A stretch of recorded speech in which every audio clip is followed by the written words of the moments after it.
কোন সেনাবাহিনী থেকে যে ঘুষ নিচ্ছে, এটা আমি ভিডিও করেছিলাম। আমার ক্যামেরা দেখার কারণে আমার নাম্বার প্লেট আটকায় দিছে, আমাকে 4 ঘন্টা অপেক্ষা করছে। ক্যামেরাটা দেখার পরেই বুঝলাম না, আমার গাড়ির কাগজটা নিল একজন, নেওয়ার পর আরেকজন আসলো, আইসা চেসিস মেসিস চেক করলো। যাচ্ছি আমার N250 নাম্বার প্লেট হয়ে গেছে। কালকে আর কি মেসেজ আসছে যে N250 নাম্বার প্লেট কালেক্ট করার জন্য। এখন আশ্চর্যর বিষয় হলো, আমার একটা জিনিস আসলে যেটা নতুন লেগেছে, আমি বাইক মানে টেস্টিং করালাম আপনার উত্তরা থেকে, আমার নাম্বার ওনাকে উত্তরা থেকে করে দিবে, কিন্তু এখন মেসেজ আসছে মানে BRT 4 থেকে নেওয়ার জন্য। আর BRT 4টা হলো আপনার পূর্বাচলে, মানে একবারে নতুন যে BRT হয়েছে পূর্বাচলে ওইখানে। তারপর আমি ওই জায়গায় একটা কল সেন্টার নাম্বার দিছিল 161020 এরকম একটা নাম্বার। সো সেই নাম্বারটা সূত্র ধরে আমি ফোন দিলাম, ফোন দিয়ে জিজ্ঞেস করলাম, আমার তো ভাই গাড়ি টেস্টিং করাইলাম উত্তরাতে, কিন্তু নাম্বার প্লেটের জন্য মেসেজ আসছে BRT 4 থেকে, তো পূর্বাচল থেকে, এটা কেন? পরবর্তীতে উনি বলতেছে যে এটা আমরা তো বলতে পারি না, আপনি গাড়ির যে শোরুম আছে ওনাদের সাথে কথা বলেন। আমি গাড়ির যে শোরুম মানে বাজাজ পয়েন্ট কাছে ফোন দিলাম। ফোন দেওয়ার পর ওনারা বলতেছে আপনার কাগজটা তো আমরা প্রথমে চেষ্টা করেছিলাম উত্তরা থেকে করানোর জন্য, পরবর্তীতে উত্তরা থেকে হয় নাই দেখে আমরা আপনার কাগজটা পূর্বাচল থেকে করে দিছি। আমি বললাম ভাই আমি যে তাহলে উত্তরা নিয়ে গেছি সকালবেলা, তাইলে ওইটার কি ফয়সালা হইলো? আমি তো উত্তরা বাইক নিয়েই গেছি, আমি তো ম্যাজিস্ট্রেটকে বাইক দেখাইছি, ম্যাজিস্ট্রেট বাইক স্টার্ট করছে, স্টার্ট করে বাইকের কী জানি দেখলো, সেটা ভিডিও করতে দেয় নাই। আমি তো ব্লা ব্লা ব্লা অনেক কথা ওইখানে হইলো। আমি 2 ঘন্টা ওয়েট করে বাইক দেখাইলাম, বাইক দেখায় নিয়ে আসছি। এখন আবার বলতেছে MRT 4 বা মেট্রো 4-এ যাওয়ার জন্য। মেট্রো 4-এ আমি কেন যাব? আমার তো মেট্রো 2-এ উত্তরা যেটা আছে মেট্রো 2 বা 3, সো ওইখানে হওয়ার কথা ছিল। ওনারা বলতেছে এখন কিছু করার নাই, আপনি নাম্বার নিয়ে আসেন, আপনার নাম্বার হয়ে গেছে। আমাকে যখন অ্যাকনোলেজমেন্ট স্লিপটা দেওয়া হয়েছে বাইকের, তখন আমি ওইখানে মানে অত একটা দেখি নাই, ওনাদের কাছ থেকে নাম্বারটা পেয়েছি। নাম্বারটা পাওয়ার পর আমার ব্যস্ততা ছিল, আমি বিভিন্ন কাজের ভিতর ঢুকে যাই।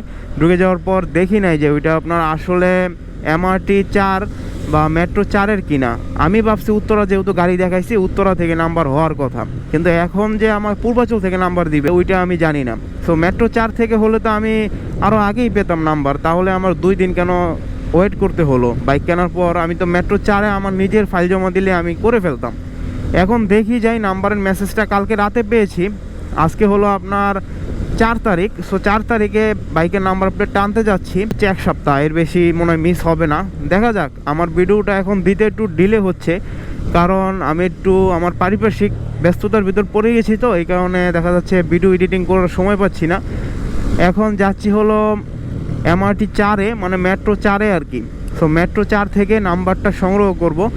সংগ্রহের পর দেখাই এই মেট্রো 4-এর অভিজ্ঞতা। আর নতুন একটা BRT-তে হয়েছে, এটাও বেটার, কিন্তু আসলে পূর্বাচল BRT-তে আমি আপসেট। বাজাজ পয়েন্ট কেন এটা করেছে যে পূর্বাচল BRT-তে নাম্বারটা করে দিল?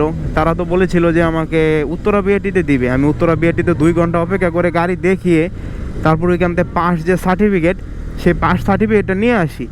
কিন্তু এখন আসলে কেন তারা আবার এই যে BRT ঢাকা মেট্রো 4 সার্কেল, এটা এই যে এদিকেই, তো পূর্বাচলের এদিকে এখন যাচ্ছি। তো মেট্রো 4-এ কেন হয়েছে আমি জানি না, বা কী কারণে হয়েছে সেটাও বলতে পারতেছি না। দেখা যাক, যাওয়ার পর আপনাদেরকে বলতে পারবো যে এই জায়গার সার্ভিসটা কেমন বা সার্ভিসটার কী অবস্থা। আমি সকাল সকাল এসে পড়েছি, কারণ হলো এখানে নাকি একটু সময় লাগে। আমাকে 2-1 জনে বলেছে যে যদি এখান থেকে আনতে যাও তাহলে আগে চলে যেও। সো আমি যাই, যাওয়ার পর আপনাদেরকে দেখাচ্ছি যে এখানে কী অবস্থা।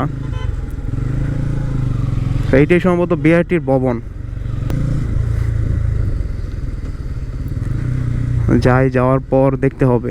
নাম্বারটা নেওয়ার জন্য আসছিলাম, এখন নাম্বারটা নিছি। আপনাদেরকে দেখায় আগে, দাঁড়ান। কিছু ঘটনা আমার সাথে ঘটে গেছে এর ভিতরে নেওয়ার সময়। সেটা হলো এই যে নাম্বার প্লেট আমি বাহির থেকে আর একটা গ্যারেজ থেকে লাগিয়ে নিছি। ওই জায়গায় আমার সাথে যে ঘটনাটা ঘটছে, মানে ওইখানে তারা নাম্বার প্লেট লাগাবে না।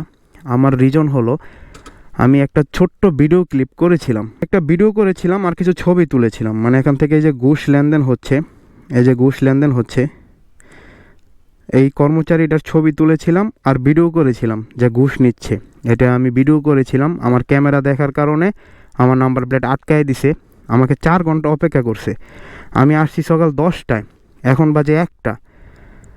সো কিছু বলার নাই আর, ফুলি আপসেট। এই যে জাস্ট এই ভিডিওটা, এটা হলো জাস্ট আপনার 41 সেকেন্ডের ভিডিও।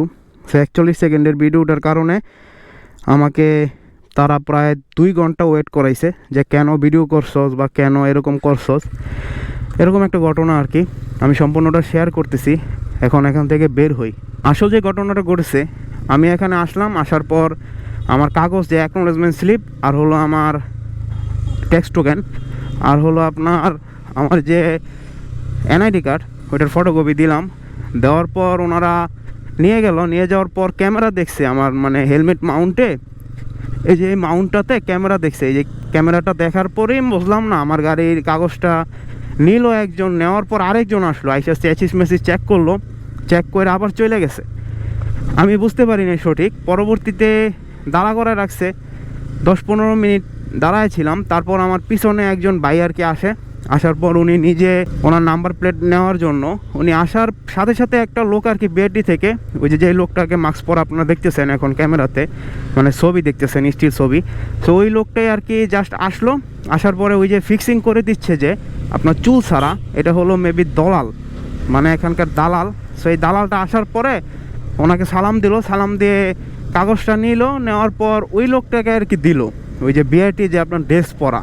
সো ওনাকে দেওয়ার পর 200 টাকা ওনার হাতে বুঝে দিচ্ছিল, ওই যে হুজুর টাইপের যে লোকটা, ওনারই গাড়ি ছিল সম্ভবত। 200 টাকা বুঝে দেওয়ার পর আমি ওইটাকে মানে ভিডিও করলাম আর কি। আমার ভিডিওতে স্পষ্ট বোঝা যায় না, দেখবেন একটা মানে আপনার গ্যাদারিং করে দাঁড়িয়ে আছে অনেকজন, ওইখানে আর কি বুঝে দিচ্ছিল। আমি ভিডিওটা যখনই জুম করতে যাব, মানে 2 হাত দিয়ে ক্যামেরাটা জুম করতে যাব, তখনই আমার মোবাইলের ক্যামেরাটা ওনারা দেখে ফেলার পর আমাকে এসে জিজ্ঞেস করে যে ভাই আপনি কি ভিডিও করছেন? আমি হ্যাঁ আমি ভিডিও করছি। কেন ভিডিও করছেন? অনুমতি নিয়েছেন? আমি না ভাই আমার অনুমতি তো এই জায়গায় নেওয়ার প্রয়োজন নাই, এখানে পাবলিক প্লেস। সো পাবলিক প্লেসে অনুমতি আমি মনে করি না যে নিতে হয়। সো পাবলিক প্লেসে যদি অনুমতি নিতে হয় তাহলে তো আমরা রাস্তাঘাটে যে মোটর ব্লক করতেছি, এই ভিডিওতে অনুমতি নিতে হবে, কোথা থেকে অনুমতি নিব? ওনাকে আমি এভাবে প্রশ্ন করলাম। পরে উনি বলছে আচ্ছা ঠিক আছে। উনি বলে একটা ভিতরে ফোন দিয়ে বললো যে 44-33 ভিডিও করছে। হ্যাঁ আমি বসে আছি। তারপর বসে থাকার পর 1 থেকে 1.5 ঘন্টা পর উনি আবার 10 থেকে 15টা নাম্বার প্লেট নিয়ে আসলো। ওনারা অনেক পরে আসছে। ওই আমার সাথে যে লোকটা মানে ঘুষ নিছে 200 টাকা, ওনাকে কিন্তু বিদায় করে দিছে। তারপর আরও 10 থেকে 12 জন লোক আমি আসার 1 ঘন্টা পর আসলো।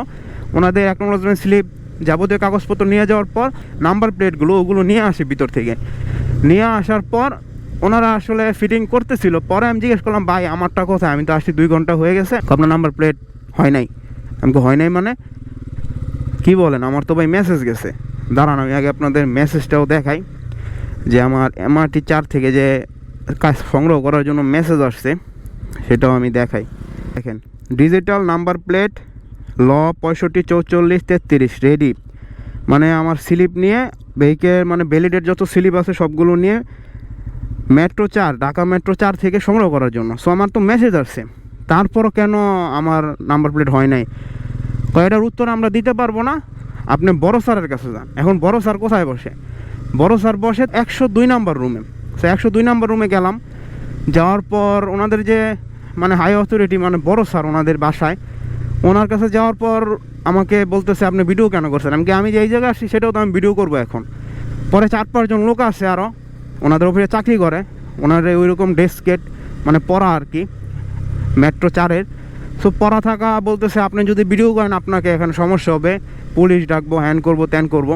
এখন ভাই আমি ভিডিও করছি, এখন বিআরটিতে ভিডিও করা যায় কখনো দেখি নাই। আমার এইটা গাড়ি 5 নাম্বার গাড়ি, আমি আমার 4টা গাড়ি যখন নাম্বার প্লেট পাইছি এর আগে 4টারই দেখা যাচ্ছে ভিডিও করছি, বা আমার লাইসেন্স পাওয়ার সময় আমি ভিডিও করছি। আমার ইউটিউব চ্যানেলে আছে টুকটাক ভিডিও আপনারা পাবেন। বিআরটির ভিতরে যে ভিডিও করা যায় না এটা আমি আজকে নতুন জানলাম। আমার সবগুলো গাড়িরই কাগজ দেখা যাচ্ছে আপনার ম্যাক্সিমামই হলো আপনার মিরপুর বিআরটি থেকে নেওয়া, আর একটার কাগজ সম্ভবত আমি আপনার উত্তরা থেকে নিয়েছিলাম, সেটা হলো 4Bর কাগজটা। আমার লিফানের কাগজও মিরপুর থেকে করা ছিল, আমার FZ ভার্সন 2 এর কাগজও মিরপুর থেকে করা ছিল। অবশ্যই এটা আমার নামে করা ছিল না, আমার আব্বার নামে করা ছিল। তারপর আমার অন্য একটা গাড়ির কাগজও মানে মিরপুর থেকে করা ছিল। কিন্তু এই গাড়ির ক্ষেত্রে আমি একটা নতুন নিয়ম জানলাম, যে এই গাড়ি মানে মিরপুর আমি ভিডিও করছি, উত্তরা তো ভিডিও করছি। আমার যে 4B ছিল 4Bতে আমি ভিডিও করেছিলাম, তখন আমি টুকটাক আপনার ইনস্টাগ্রাম ফেসবুকে টুকটাক আর কি ফেসবুক পেজ একটা ছিল আমার অনেক আগে, সেটা সেই ফেসবুক পেজটা মাঝখানে ব্যানিশ হয়ে যায় কপিরাইট খাওয়ার পরে। তারপরে ওই জায়গায় আমি ভিডিও ছাড়তাম, কিন্তু এরকম কোনো প্রবলেম তো করে না। আর আমি ফোন দিয়ে ভিডিও করছি, আমি তো কোনো ক্যামেরা ইউজ করি না। আমার যে এই যে ক্যামেরাটা তো আমি ইউজ করিনি, এই ক্যামেরাটা ইউজ করলে আমি সম্পূর্ণ ফুটেজ নিতে পারতাম, চোরামি করে হোক যেভাবে হোক পারতাম, কিন্তু আমি ক্যামেরা ইউজ করি নাই। কারণ হলো অনেকে বলতে পারেন যে বিআরটিতে তো ভিডিও করা যায় না, বা সরকারি প্রতিষ্ঠানে ভিডিও করলে এরকম সমস্যা হয়। আমি মানি সরকারি প্রতিষ্ঠানে ভিডিও করলে এরকম সমস্যা হয়, কিন্তু ওনারা যে রিজনটা দিল আমাকে ভিতরে নিয়ে, মানে একবারে দেখা যাচ্ছে আমাকে দৌড়ে বসবে, মানে আমাকে পুলিশে দিবে, কেন ভিডিও করছি হ্যান ত্যান আবি যাবি, ভিডিও করার কারণে আমাকে সেনাবাহিনীর কাছে দিবে। এখন এখন আপনারা শোনেন, আমারটা ফিক্সিং করবো যেটা উঠিয়ে বলছিলাম যে আমার এদিকে তো কোনো সমস্যা নেই, আমি জানি যে আমার এখানে কোনো সমস্যা না। না আমার ইউটিউব চ্যানেল আপনি দেখেন না, যদি অনুমতি নিয়ে কোথায় তাইলে কোনো সমস্যা ছিল না। ভাবছি কি ভাই আপনারা বসেন, যারা কাগজ জমা দিচ্ছেন আপনারা বসে 15-20 মিনিটের ভিতরে পেয়ে যাবেন, এই সামনে চেয়ার আছে। হচ্ছে কি আমার আশা করি রেকর্ডটা শুনেছেন, রেকর্ডটা শুনে কতটুকু বুঝতে পারছেন তা আমি জানি না, কিন্তু রেকর্ডের ভিতর যতটুকু আমি কথা দিয়েছি আরও রেকর্ড আছে। যদি কেউ চান, যদি কেউ ওনাদের বিরুদ্ধে ব্যবস্থা নিতে চান, যদি এরকম উচ্চ পর্যায়ের লোক কেউ ভিডিওটা দেখে থাকেন, তাহলে আমার যে আমি রেকর্ডটা করেছিলাম, এই রেকর্ডটা করেছি কারণ হলো আমার নিরাপত্তার স্বার্থে। আমি ভিতরে যাচ্ছি ওনাদের রুমের ভিতরে, ওনারা তো অবশ্যই ভিডিও করতে দিবে না। তারপর আমি আমার ফোনের যে রেকর্ড আছে, তো আমার আইফোনের রেকর্ডটা আমি অন করে রাখছিলাম, কারণ ভিতরে যদি আমাকে মারধর করা হয়, কারণ ওনাদের যে উগ্র ব্যবহার দেখছি আমি, বা এটা একটা সরকারি কর্মকর্তা বা সরকারি চাকরিজীবী এরকম ব্যবহার আমি কখনো মানে কল্পনা করতে পারি না। আমার ফ্যামিলিতে অনেক গভর্নমেন্ট জব হোল্ডার আছে, কিন্তু এরকম ব্যবহার আমি কখনো কল্পনা করতে পারি নাই। আর বিআরটি যে এরকম ব্যবহার করতে পারে, মানে মারধরের একটা পর্যায়ে নিয়ে গেছিলো আমাকে বলতেছে এই তুই কত বড় ব্লগার হয়েছো, দেই তো তোর ইউটিউব চ্যানেলটা। পরে আমি ওনাদের ইউটিউব চ্যানেলের লিঙ্ক দিছি, ওনাদের যে বড় অফিসার আছে ওনার কাছে আমি ইউটিউব চ্যানেলটা দেখালাম। দেখানোর পর উনি বলতেছে আচ্ছা ঠিক আছে, আপনি যে ভিডিও করছেন ভিডিওটা আমরা মানি, আপনার রাইট আছে। তারপর আপনি আমাদের এখানে অনেক ছেলে পেলে আসলে আপনার আনকমফোর্টেবল হ্যান ত্যান আবিজাবি বগিযোগি অনেক কিছু বুঝাইছে। তারপর বড় অফিসারের কথাও আমি কিছু অংশ আপনাদেরকে দিয়ে দিব। আচ্ছা আপনারা এখন বড় অফিসারের কিছু অংশ কথাটা শুনে নেন। আমার তো সমস্যা নেই, ভিডিও করবেন, সমস্যা কি? আপনি ব্লক করবেন না কি করে সেটা তো আমাকে বলতেই বলবে, তখন আমরা ওই হিসাব করে ইয়া করবো। আমারটা ফিক্সিং করতেছেন, আমি এটা জাস্ট শুধু ভিডিও করতে। Bangladesh machine tool factory limited সেনাবাহিনী থেকে ঝামেলা আছে। কোন সেনাবাহিনী থেকে? সেনাবাহিনী। মানে বড় অফিসারটা ভালো ব্যবহার করছিল, যে শোনেন আমাদের এখানে অনেক ছেলে পেলে আছে, দেখা যাচ্ছে মাস্টার্স ডিগ্রি পাস, তারা আসলে নাম্বার ফিক্সিংয়ের কাজ করে বা নাম্বার ফিক্সিংয়ের দায়িত্বে আছে, তাদের ফ্যামিলি দেখলে এটা সমস্যা হতে পারে। আমি বললাম স্যার দেখেন, আমি ওনাকে স্যার বলে সম্বোধন করছি, স্যার দেখেন আমার ভিডিও আমি এর আগে মিরপুরও করেছি, উত্তরাতেও করেছি, আপনি যদি দেখতে চান আমি আপনাকে এভিডেন্স সহ দেখাতে পারবো। আপনি যদি না চান তাহলে আমার কিছু করার নেই, আমার ইউটিউব চ্যানেলটা আপনি দেখেন, আপনার যে আজকে ভিডিও এখানে করেছি সেটা আমি 100% ইউটিউব চ্যানেলে দিব। তারপর উনি বলতেছে ফোর্স করতেছে আপনি ভিডিওটা ডিলিট করেন। লাস্টে আমি বাধ্য হয়ে বলছি যে শোনেন আমি কিন্তু বর্তমানে রানিং স্টুডেন্ট, আমি স্টুডেন্ট পাওয়ার আপনাদের দেখাই নেই, আমি যে রানিং স্টুডেন্ট, আমি চাইলে এখন বর্তমানে বাংলাদেশি স্টুডেন্টরাই চালাচ্ছে, আমি চাইলে স্টুডেন্টের পাওয়ার দেখাতে পারতাম, আপনারা যে দুর্নীতি করছেন এটা নিয়ে আমি ব্যবস্থা নিতে পারতাম, কিন্তু আমি নেইনি, কারণ একটা লোকের পেটে লাথি মারা তো আমার উচিত না।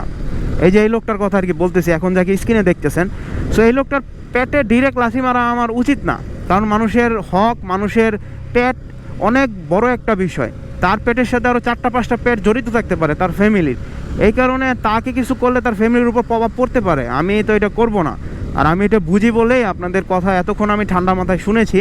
যাই হোক স্যার, আপনি যেটা বলছেন ভালো বলছেন, আর আপনাদের বিআরটির অনেক নতুন নতুন নিয়ম আমি শিখছি, যে বিআরটিতে আসলে নাকি ভিডিও করার জন্য অবশ্যই স্পেশাল পারমিশন লাগবে। উনি বলেছে আপনি একটা ফর্ম নেবেন, ফর্ম নিয়ে আমাদের যে এখানে উপপরিচালক আছে ওনার বরাবর সেই ফর্মটা অ্যাপ্লাই করবেন, অ্যাপ্লাই করার পর উনি যদি মনে করে যে আপনাকে পারমিশন দিবে তাহলে আপনি ভিডিও করতে পারবেন। যাই হোক, আমি যতটুকু ভিডিও করেছি বা যতটুকু কল রেকর্ড আছে, যদি কোনো সহৃদয়বান ব্যক্তি এটার বিরুদ্ধে অ্যাকশন নিতে পারেন বা কোনো মিডিয়ার ভাই যদি এটা দেখে থাকেন আমার ভিডিওটা, অবশ্যই আমার কমেন্ট করেন, আমি আপনাদের নিজস্ব স্বার্থে সম্পূর্ণ কল রেকর্ড বা সম্পূর্ণ রেকর্ডগুলো অথবা সম্পূর্ণ ভিডিওগুলো আমি আপনাদেরকে দিয়ে দিব, জিপ ফাইল হোক অথবা পিডিএফ ফাইল হোক, যেভাবে চান ওইভাবে দিয়ে দিব। চাইলে আপনারা যে কর্মকর্তার কাছে আমাকে নিয়ে গেছে, যত নাম্বার রুমে আমাকে নিয়ে গেছে, তাদের সবার নাম আমি সংগ্রহ করছি। আমি 2 দিন এটার পিছনে খাটার পর তাদের নাম আমি সংগ্রহ করছি। সংগ্রহ করে এখন আপনারা যদি চান আমি আপনাদেরকে দিতে পারবো। আর এই ভিডিওটা কিন্তু 2 দিনে মানে সম্পূর্ণ হচ্ছে। আমি প্রথম দিন আসছি, আজকে আবার আসলাম তাদের নামগুলো সংগ্রহ করার জন্য।